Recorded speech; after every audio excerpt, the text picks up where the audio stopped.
Dear students, hope you all are good and I think now you people have started studying at your home very peak rate and very fast rate because this your exams are on your top of your head and they are just reaching towards you. Your heartbeats might be faster like mine also and I hope कि आप सब exams में बहुत अच्छा करके आएँ। और ये जो टॉपिक है चैप्टर नंबर 3 का 1857 freedom struggle of 1857, let me tell you last 2 year के क्वेश्चन पेपर्स आपको जो मैंने सेंड किया आप उसमें भी देख सकते हैं, ये अभी तक एक बार भी नहीं पूछा गया प्रॉपरली, तो इस बार ही पूछा जा सकता है। ये अपने आप में एक इम्पॉर्टेंट टॉपिक है, 6 मार्क्स का क्वेश्चन चॉइस में बनता है, तो मे भी पॉसिबल आपसे ये पूछा जा सकता है क्योंकि पीजेंट मूवमेंट्स जो पूछे गए हैं या फिर हो सकता है इसको पार्ट्स में था, आपने देखा होगा एक ईयर में पार्ट्स में भी आया है कि 2 मार्क्स के क्वेश्चंस को आपसे पार्ट में पूछा गया है, तो हो सकता है ये भी एक पार्ट में आपसे कुछ शॉर्ट में 2 या 3 मार्क्स में पूछ लिया जाए या फिर पूरा कंप्लीट 6 मार्क्स में भी आपसे पूछा जा सकता है 1857 का स्ट्रगल।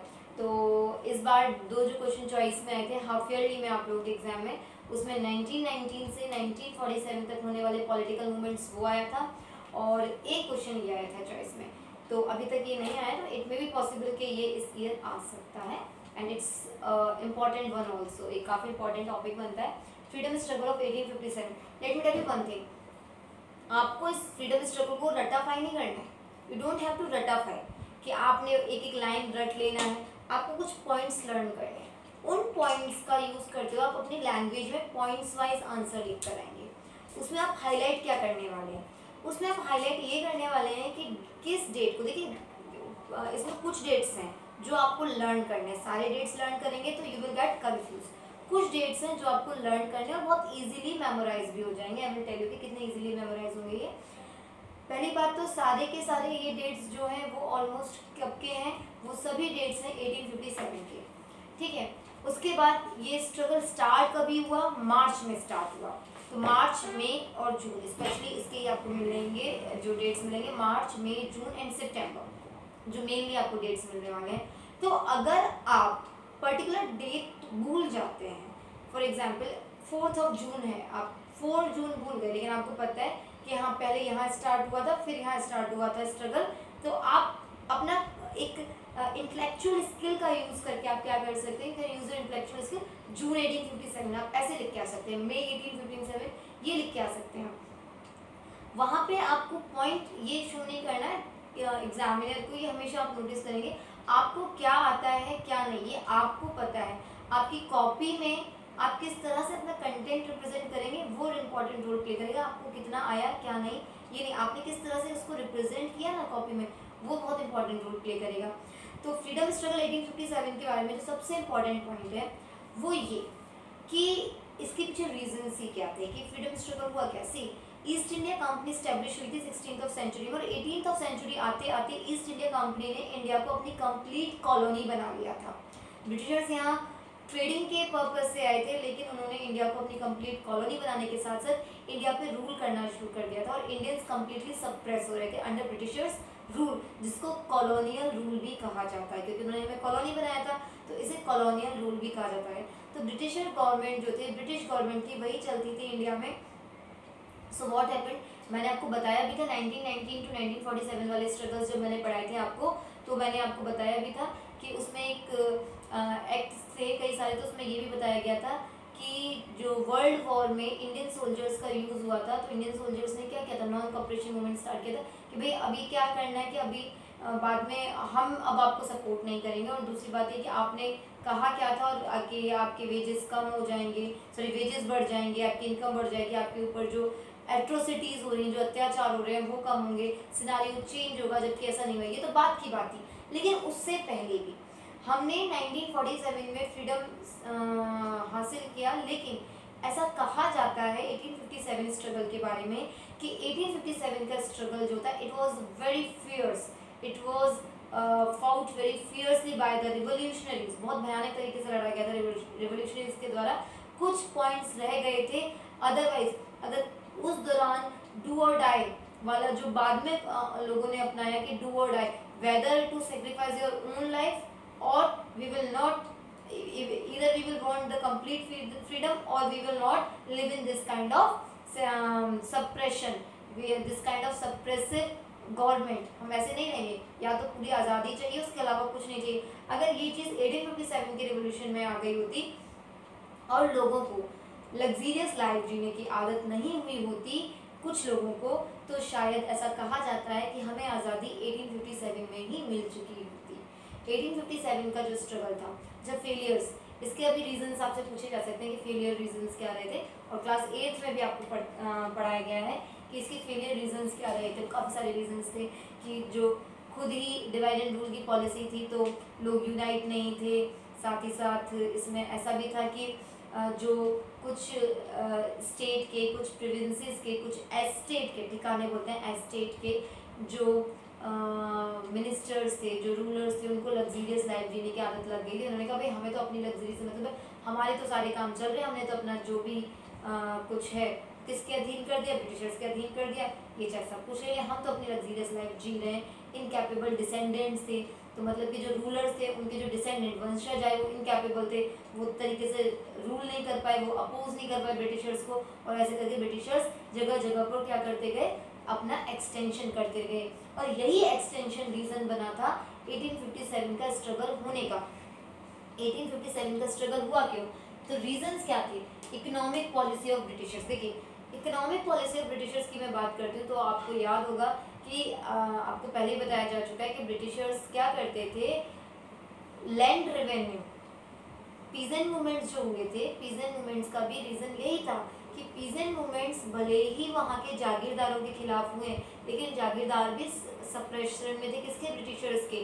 तो लैंड रेवेन्यू चाहे वो पीजेंट मूवमेंट में रहा हो या कोई भी रहा हो, तो इकोनॉमिक पॉलिसी ब्रिटिशर्स की क्या थी, उन्हीं का लैंड है, उन्हीं की क्रॉप है, उन्हीं का लेबर है, सब कुछ उनका है, बावजूद उसके उनके पास जो प्रपोर्शन बचता था उसका, वो it was like a handful of millet, एक बाजरे की मुट्ठी के बराबर उनके पास बचता था सिर्फ। अभी बात आती है कि फिर इकोनॉमिक पॉलिसी में ये भी था कि आप लोगों ने पढ़ा होगा इकोनॉमिक रीज़न ये भी रहा, क्लास 8th में भी पढ़ाया गया, इकोनॉमिक रीज़न ये भी रहा है। मैं आपको इस चीज़ें क्यों बता रही हूँ, 1857 के स्ट्रगल ही आए ये ज़रूरी नहीं है, रीजंस भी पूछे जा सकते हैं। अच्छा आपकी बुक में तो ये 4 रीजंस लिख दिए, लेकिन अगर ये क्वेश्चन आता है तो आप रीजंस में आप सिर्फ ये 4 पॉइंट्स लिख कर नहीं आएंगे ना, छोटे छोटे से, ये 4 पॉइंट्स नहीं लिख कर आएंगे, आपको एक्सप्लोर करना आना चाहिए, आपको खुद को लिखना आना चाहिए। तो ये भी रीजंस रहे थे कि जो वेजेस थे, या जो आपको पता होगा कि आर्मी पर्सन्स थे वो ब्रिटिश पर्सन्स भी होते थे और इंडियन आर्मी पर्सन भी होते थे, तो जो सैलरी मिलता था या जो वेजेस मिलते थे वो ब्रिटिश आर्मी को क्या होते थे, उन लोगों को ज़्यादा मिलते थे comparative to Indian army persons. या जो वर्कर्स होते थे उन वर्कर्स को सैलरी जो ब्रिटिशर्स होते थे उनको तो ज़्यादा मिलती थी कंपैरेटिव टू इंडियन। वर्क किससे ज़्यादा कराया जाता था, इंडियन से, कि इनकी इकोनॉमिक पॉलिसी थी, ठीक है। उसके बाद इक्वल इकोनॉमिक पॉलिसी नहीं थी। उसके बाद annexation policy of Lord Dalhousie. Lord Dalhousie की पॉलिसी थी एनेक्सेशन की, मतलब हर चीज़ को क्या करते जाना, हथियाना, हर चीज़ को हथियाना, और extension of British empire, British empire को, ब्रिटिश साम्राज्य को फैला देना, हथियाना, एनेक्स कर लेना, जीतना भी नहीं, कैसे भी, चाहे हुक, बाय हुक और बाय क्रुक, क्या करना था, just to annex it, just to स्नीज दैट प्रोविंस, स्टेट जो भी होता था सबको हथिया लेना, ये लॉर्ड डलहौजी की पॉलिसी थी। उसके बाद कुछ सोशल, मिलिट्री, रिलीजियस कॉजेज भी रहे, जैसे कि जो क्रिश्चियनिटी लोगों को अपनाने के लिए कहा गया, जिन लोगों ने क्रिश्चियनिटी अपना लिया उनके साथ थोड़ा ठीक व्यवहार होने लगा, लेकिन जो लोग क्रिश्चियनिटी नहीं अपनाते थे, अपोज करते थे, तो उनको उनके साथ बहुत बेकार व्यवहार होता था, उनको एट्रोसिटीज़ फेस करनी पड़ती थी, अत्याचार फेस करने पड़ते थे। साथ ही साथ इट हैपन कि जो उनके कल्चर थे, जो उनके ट्रेडिशंस थे, उनके लिए रोकथाम थी कि भाई, और अगर कहीं से भी ब्रिटिशर्स गुजरेंगे, ऑफिसर्स गुजरेंगे, तो चाहे फिर वो कोई भी, उसको सिर झुका के खड़ा होना है। तो ऐसे काफ़ी सारे रीजंस थे, काफ़ी सोशल रीजंस भी थे। उनको सोशल लेवल पे खुद को सब सुपीरियर नहीं दिखा सकते, सुपीरियर कौन है, ब्रिटिशर्स ही हैं। मिलिट्री रीजंस मैंने आपको बताया कि जो वहाँ के आर्मी पर्सन्स होते थे, ब्रिटिशर आर्मी पर्सन्स होते थे, उनको ज़्यादा बेनिफिट्स होते थे in comparison to Indian army persons. Wages को लेकर ज़्यादातर वॉर में उनको ही भेजा जाता था लड़ाइयों के लिए, इंडियन आर्मी के पर्सन्स को यूज़ किया जाता था, ब्रिटिशर आर्मीज़ को नहीं किया जाता था। पहली बात तो लगता था कि इंडियन आर्मी इजीली फाइट कर सकती है। दूसरा, अगर इंडियन आर्म पर्सन जो है उनको कुछ होता भी है तो किसको फर्क पड़ता है। तो ये काफ़ी सारे रीजंस थे। अब आते हैं 1857 के स्ट्रगल पे। पहले हमने पढ़े व्हाट वर द रीजंस क्या थे। अब आते हैं कि स्ट्रगल जो हुआ था 1857 वो कहाँ से शुरू हुआ, क्यों शुरू हुआ। देखिए, जो यूरोपियन और ब्रिटिशर्स हैं, जो यूरोपियन और ब्रिटिश हिस्टोरियंस हैं, उनका ये कहना है कि ये जो शुरू हुआ था ये सिपॉय म्यूटिनी से शुरू हुआ था। सिपॉय म्यूटिनी से शुरू हुआ था। सिपॉय म्यूटिनी होता है सिपाही विद्रोह। किससे? सिपाही विद्रोह से शुरू हुआ था, सिपॉय म्यूटिनी से। ये यूरोपियन ब्रिटिश हिस्टोरियंस का कहना है कि सिपॉय म्यूटिनी से शुरू हुआ था। हुआ क्या था, जो बताया जाता है कि ऑन मार्च 1857 क्या होता है, 29 मार्च, इट वॉज ऑन 29 मार्च, मैं लिख देती हूँ, it was on 29th March 1857. What happened actually on 29th March 1857? There was actually, before that, what happened, there was some kind of rumor, rather it is real और unreal, ये idea नहीं था, लेकिन लोगों के अंदर एक र्यूमर था। जो आर्मी पर्सन्स थे या जो इंडियन आर्मी सोल्जर्स थे जो ब्रिटिश गवर्नमेंट के लिए काम कर रहे थे, मतलब जो सोल्जर्स थे, इंडियन सोल्जर्स थे जो ब्रिटिश आर्मी में काम कर रहे थे, तो उन इंडियन सोल्जर्स के पीछे एक र्यूमर आया था और एक न्यूज़ आई थी, और वो चाहे वो र्यूमर हो चाहे रियल हो, पर वो एक न्यूज़ आई थी उन लोगों के पास, सोल्जर्स के पास, कि जो कार्टिजेस अभी आए हैं, जो बुलेट्स अभी आए हैं, जो कार्टिजेस अभी आए हैं, जो आपको मिलने वाले हैं, जिन्हें आप यूज़ करेंगे, वो कार्टिजेस फैट कोटेड हैं। फैट कोटेड बोले तो उनके ऊपर मांस की चर्बी है, लाइक इस तरह से फैट कोटेड है। एंड कार्टिजेस को यूज़ करने का तरीका ये था that those cartridges have to be open by their mouth, उनको अपने मुंह से खोलने होते थे कार्टिजेस, तभी वो यूज़ कर सकते थे। तो जो इंडियन सोल्जर्स थे, that thing was beyond their culture, was beyond their religion, भाई कि हम ऐसा नहीं कर सकते, फैट कोटेड, हमारा धर्म भ्रष्ट हो जाएगा। तो एक तरीके का र्यूमर भी, ये न्यूज़ थी और ये न्यूज़ ठीक थी। और ये फैट कोटेड कार्टिजेस के बारे में जब भी बात आई कि ये फैट कोटेड कार्टिजेस हैं, तो एक इंडियन सोल्जर था, सिपाही था, सिपाही होता है सिपाही, ठीक है, इसे सिपाही म्यूटिनी कहा जाता है, सिपाही विद्रोह। इंडियन सोल्जर था name Mangal Pandey. So what happened, Mangal Pandey refused and denied to use these cartridges. Cartridges को यूज करने से तो मना किया ही किया, साथ ही साथ उसने सभी लोगों को मना कर दिया, कंप्लीटली अपोज किया ब्रिटिशर्स को कि मैं ऐसा नहीं करूँगा। And in Barrackpore cantonment, cantonment होता है छावनी। तो अगर आपसे कोई पूछे, अगर आपको जनरल नॉलेज के लिए पता होना चाहिए कि 1857 का जो स्ट्रगल था, it started from Barrackpore cantt, Barrackpore छावनी से स्टार्ट हुआ। कैसे स्टार्ट हुआ? मंगल पांडे ने स्टार्ट किया। क्यों स्टार्ट किया? क्योंकि he refused to use that fat coated cartridges, उसको उसने रिफ्यूज कर दिया। उसके बाद क्या हुआ, उसे पकड़ा गया, उसे असैसिनेट मतलब उसका हत्या कर दी गई, और वहाँ पे 34 कुछ NI रेजिमेंट्स थे, उनको बंदी बना लिया गया। मतलब इंडियन सोल्जर्स के ऊपर एट्रोसिटीज़ बरसाई गई, काफ़ी एट्रोसिटीज़ बरसाई गई, पनिशमेंट दिया गया उनको। फिर क्या होता है 1857, अभी देखिए स्टार्ट कभी हुआ मार्च, आपसे मैंने क्या कहा था मार्च में, आप ऐसे याद रखेंगे। देखिए यहाँ बात चल रही है अभी दिल्ली की, पहले हम बात करेंगे दिल्ली की, फिर हम बात करेंगे लखनऊ, कानपुर, झांसी की, फिर साउथ इंडिया की। अभी मैं आपको एक बात बताती हूँ, दिल्ली की बात जरूर हम करेंगे, लेकिन दिल्ली की बात करते करते मैं आपको एक चीज़ बताऊंगी कि दिल्ली के साथ साथ ही इधर बीच में इधर स्टार्ट हो गए लखनऊ, कानपुर, बिहार, है ना, यहाँ पर ये स्टार्ट हो गए थे। अभी बात आती है नेक्स्ट आपकी कि पनिशमेंट दिया गया। तो ऑन में 1857 क्या हुआ, मेरठ छावनी जो थी, मेरठ कैंटोनमेंट एरिया था, सो मेरठ कैंटोनमेंट एरिया में 85 सोल्जर्स ने क्या किया, अपोज कर दिया, किसको, ब्रिटिशर सोल्जर्स को अपोज कर दिया। अपोज करने के साथ साथ क्या हुआ, उन्होंने ऑफिसर्स को असैसिनेट किया, उन्होंने ऑफिसर्स को मार दिया। वहाँ के जो ऑफिसर्स थे, कैंटोनमेंट छावनी के जो ऑफिसर्स थे, उनको मारा, ब्रिटिश ऑफिसर्स को मारा, अपने साथियों को आज़ाद कराया, they make them free from the imprisonment of britishers, वहाँ से आज़ाद कराया। Then they all flew to Delhi. उन्होंने नारा लगाया चलो दिल्ली, दिल्ली चलो, और दिल्ली की जो सत्ता है वो अपने हाथ लेनी है, मतलब दिल्ली की जो कुर्सी है, क्योंकि मेन वही था, दिल्ली, दिल्ली को ऑक्यूपाई करना था। एक्चुअली जहाँ जहाँ पे ये स्ट्रगल हुआ ना, देखिए चाहे वो बिहार में हुआ है, चाहे वो कानपुर में हुआ है, चाहे वो लखनऊ में हुआ है, चाहे वो झांसी में हुआ है, सभी का एक था कि यहाँ से इकट्ठे होकर कहाँ मिलना है, दिल्ली मिलना है। कहाँ मिलना है, दिल्ली। और 1857 का जो स्ट्रगल था, जिस तरह से स्टार्ट होने वाला था ना रिवोल्यूशनरीज, आप लोग 1857 के स्ट्रगल के फेलियर के रीजन पढ़ के आएंगे क्लास 8 में, जिस तरह से स्टार्ट होना था, ड्यू डेट जो रखी गई थी उससे पहले स्टार्ट हो गया, कोई एक प्रॉपर प्रोपेगेंडा नहीं हुआ और उससे पहले स्टार्ट हो गया। तो सबको कहाँ पहुंचना था, सबको मिलके दिल्ली पहुंचना था, मतलब हर जगह रिवोल्यूशन होगा, कंट्री में हर जगह रिवोल्यूशन होगा, सब लोगों को कहाँ पहुंचना है, दिल्ली पहुंचना है, वहाँ फतेह हासिल करके दिखानी है, वहाँ अपना इंडियन फ्लैग लगाना है और बताना है कि भाई इंडिया ही है, नो ब्रिटिशर कैन सप्रेस अस।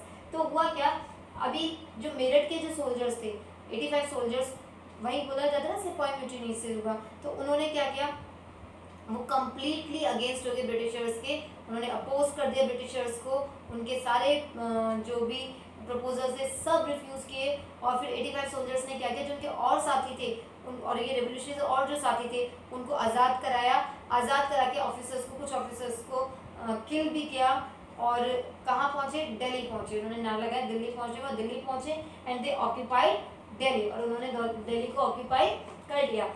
10 मई को वहाँ पहुँच गए थे, 10 मई को इंडियन सोल्जर्स ऑक्यूपाइड दिल्ली, और 12 मई को बहादुर शाह सेकंड को उन्होंने इंडिया का एम्परर क्या कर दिया, घोषित कर दिया। So on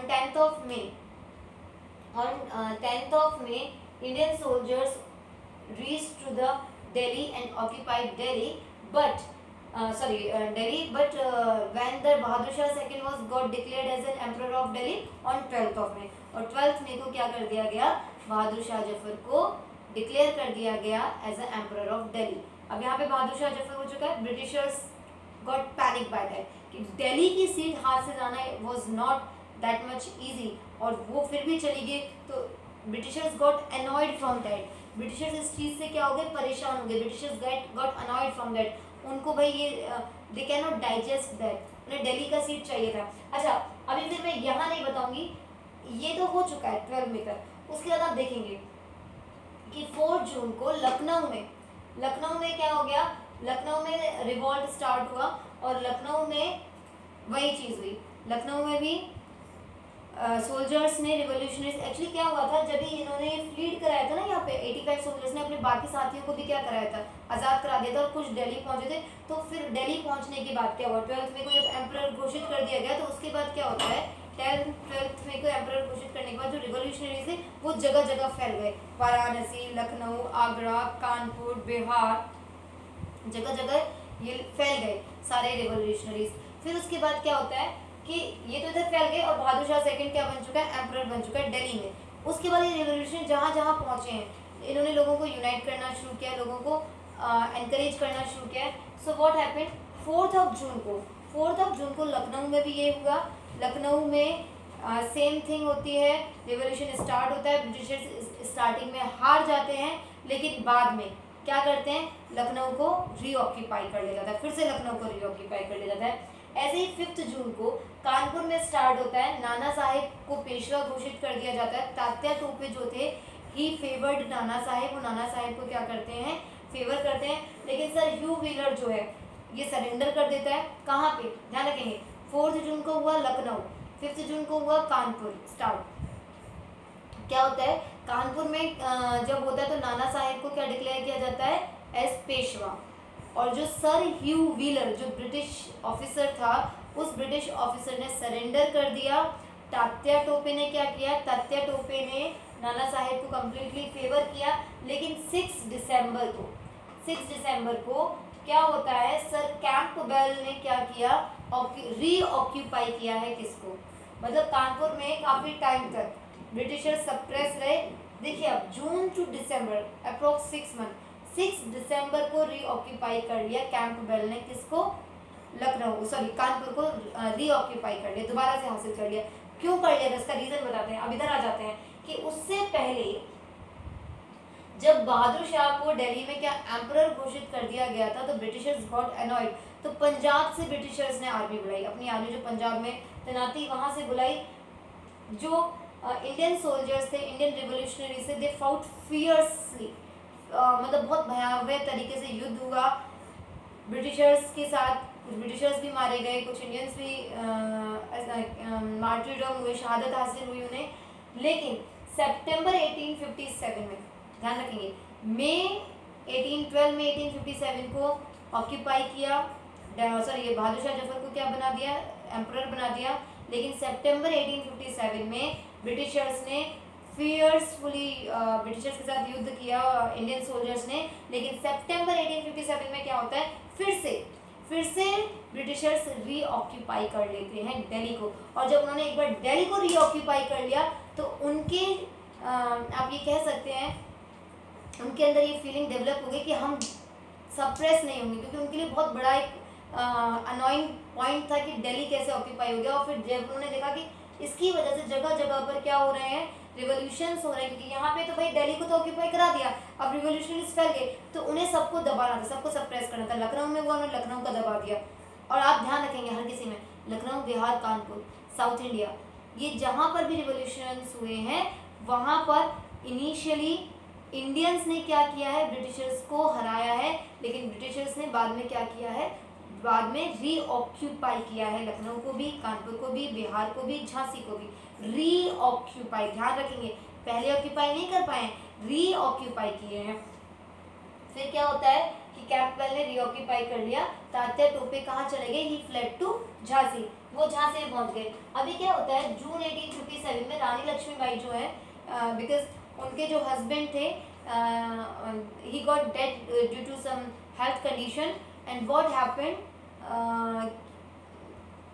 Rani Lakshmibai was announced as the emperor of Jhansi, Jhansi की एम्परर बना दी गई Rani Lakshmibai. And what happened, जैसे रानी लक्ष्मीबाई एम्परर बनती हैं झांसी की जून 1857 को, सो व्हाट हैपेंड कि ब्रिटिशर्स ट्राई करते हैं ऑक्यूपाई करने की झांसी को, लेकिन ब्रिटिशर्स पहले सक्सेस नहीं होती, दे गॉट फेल्ड, वो फेल हो जाते हैं। तात्या टोपे भी कहाँ पहुंच चुके थे, झांसी, तो तात्या टोपे और रानी लक्ष्मीबाई दोनों मिलकर ब्रिटिशर्स के खिलाफ लड़ रहे थे। लेकिन होता क्या है कि ब्रिटिशर्स को जो उनके किले के अंदर रहने वाले थे वही क्या करते हैं, वही उनका जो खुद का एक मतलब झांसी का एक पर्सन था जो उस किले में रहता था और कुछ पोजीशन पे था, उन्होंने ही झांसी के किले के बारे में क्या दिया, लूप होल बता दिया कि किले को कैसे बेचा जा सकता है, किले को किस तरह से बेचा जा सकता है।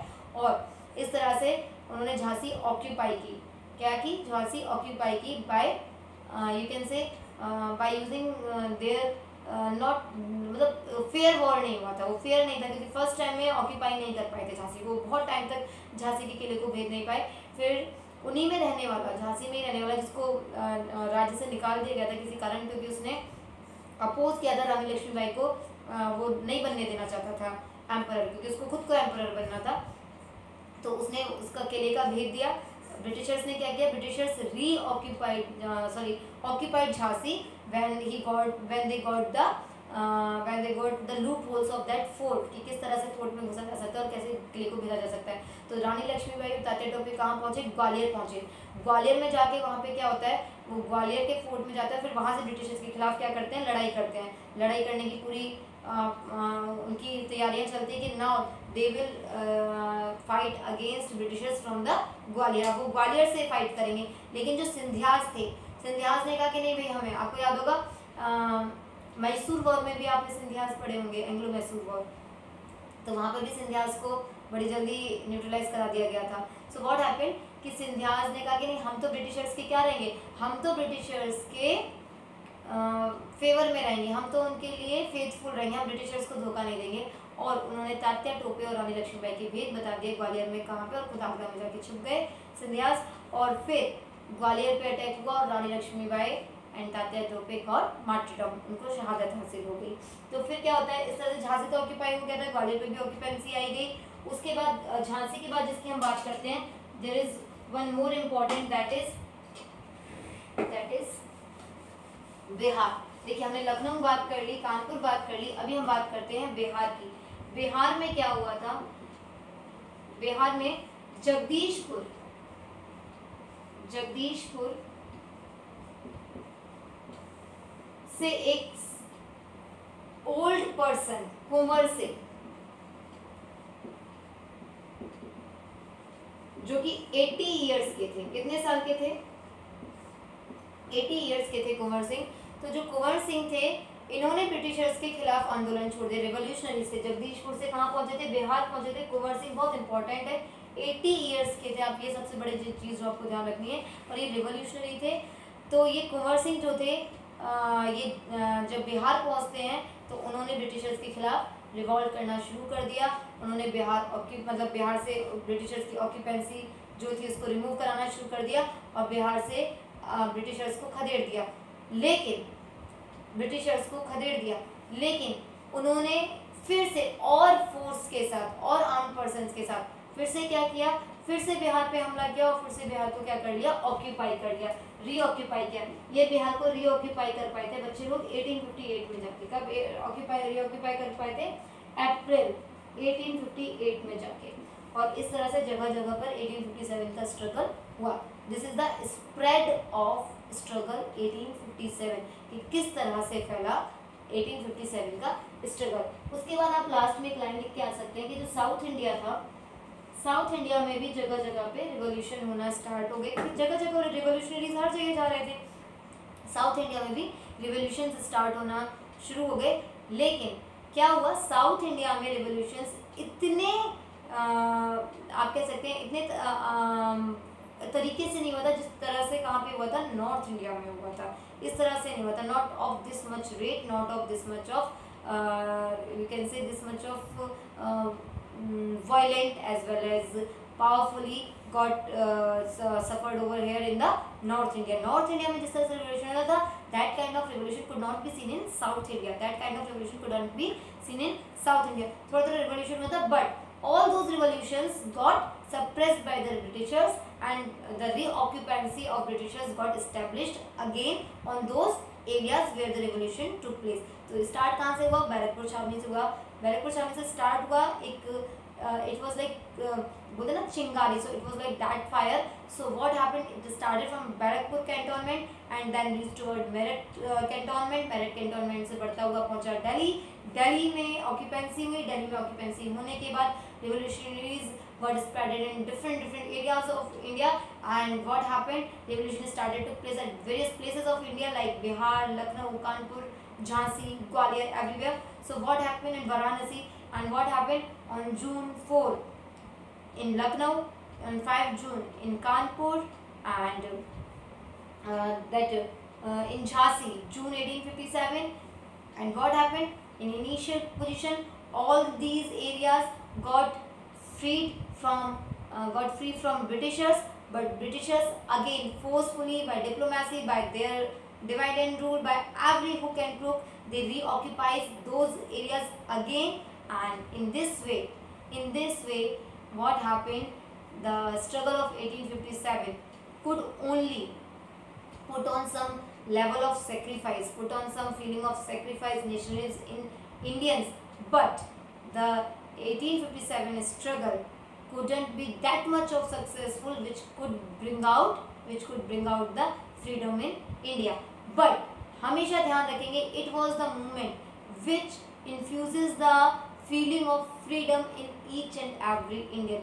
Yeah, if we can do it for one time, we can do it for every time. हम हर बार कर सकते हैं और हम जीत सकते हैं.